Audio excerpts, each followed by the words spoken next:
Kalau menemukan uang di jalan, jangan keburu senang. Jangan buru-buru diambil juga. Salah-salah, Anda bisa menjadi tumbal pesugihan. Mengapa demikian? Itulah yang akan kita bahas.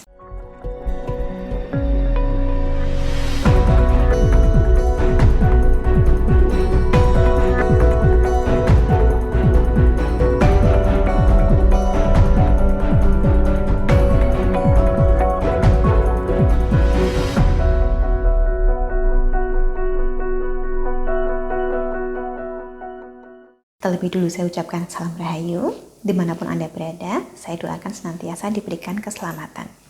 Anda pasti sudah pernah dengar bahwa pesugihan itu ada tumbalnya. Dan yang bisa ditumbalkan adalah orang yang turut menikmati hasil pesugihan tersebut.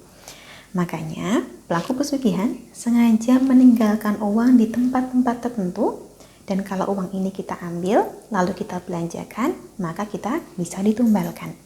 Disinilah kita perlu berhati-hati. Kalau menemukan uang tergeletak, jangan keburu senang mengira dapat rezeki tidak terduga. Lebih baik kita ketahui dulu, pastikan dulu apakah ini pasangan atau tidak. Apakah ini jebakan dari pencari tumbal atau bukan. Cara membedakannya bagaimana? Ada 6 hal yang patut kita ingat. Pertama, uang yang ditinggalkan sebagai pancingan tumbal biasanya berjumlah banyak. Kadang sampai sekepok, bukan cuma selembar 2 lembar. Tujuannya supaya orang betul-betul tergiur, gelap mata, terlena pikirannya, dan mengambil uang ini tanpa pikir panjang. Kedua, lihatlah dulu, apakah uang ini ada bayangannya atau tidak. Karena sewajarnya, semua barang pasti punya bayangan.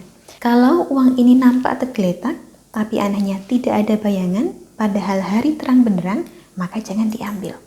Ketiga, ada juga orang yang kalau menemukan uang sengaja dikencingi dulu. Kalau setelah dikencingi, uang ini jadi basah, ya berarti uang betulan. Tapi kalau setelah dikencingi, uang ini malah menghilang, lenyap tanpa sisa, berarti ini uang jebakan. Keempat, uang yang ditinggalkan oleh para pencari tumbal biasanya hanya nampak di mata satu orang saja. Jadi katakanlah Anda melihat segepok uang. Cobalah dulu memanggil teman Anda. Apakah teman Anda ini juga bisa melihat uang itu atau tidak? Ataukah begitu Anda memanggil teman, uangnya langsung menghilang? Kelima, uang jebakan pesugihan biasanya ditinggalkan di tempat yang kurang lazim dilalui orang. Bukan jalan raya di mana banyak orang berlalu lalang.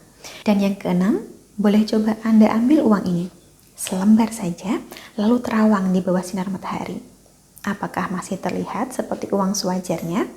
Ataukah ketika Anda terawang, muncul bayangan makhluk aneh di bawah uang tersebut? Inilah tandanya bila ini adalah uang tumbal pesugihan. Nah, kalau suatu ketika misalnya kita menemukan uang yang nampak tidak benar, apakah lebih baik kita biarkan saja?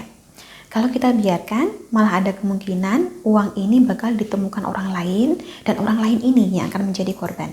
Jadi akan lebih baik jika uangnya Anda ambil lalu masukkan ke kotak amal terdekat.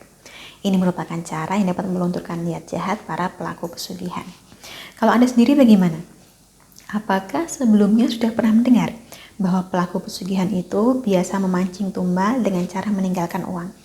Atau mungkin Anda pernah menjumpai sendiri? Pernah dengar pengalaman seseorang yang menemukan uang tumbal pesugihan? Boleh Anda ceritakan di kolom komentar. Siapa tahu kisah yang Anda ceritakan bisa menjadi pembelajaran bagi yang lain, supaya bisa lebih berhati-hati. Dan bagi Anda yang ingin berkonsultasi seputar solusi pelarisan, karir, asmara, rumah tangga, maupun buang sial, boleh hubungi nomor yang tertera di layar. Solusi yang diberikan nanti adalah solusi yang aman dan tanpa resiko, tanpa tumbal, tanpa pantangan apapun, karena mendaya gunakan amalan dan doa beraliran putih. Akhir kata dari saya cukup sekian. Terima kasih banyak telah menyaksikan. Sampai jumpa di kesempatan selanjutnya dan salam rahayu.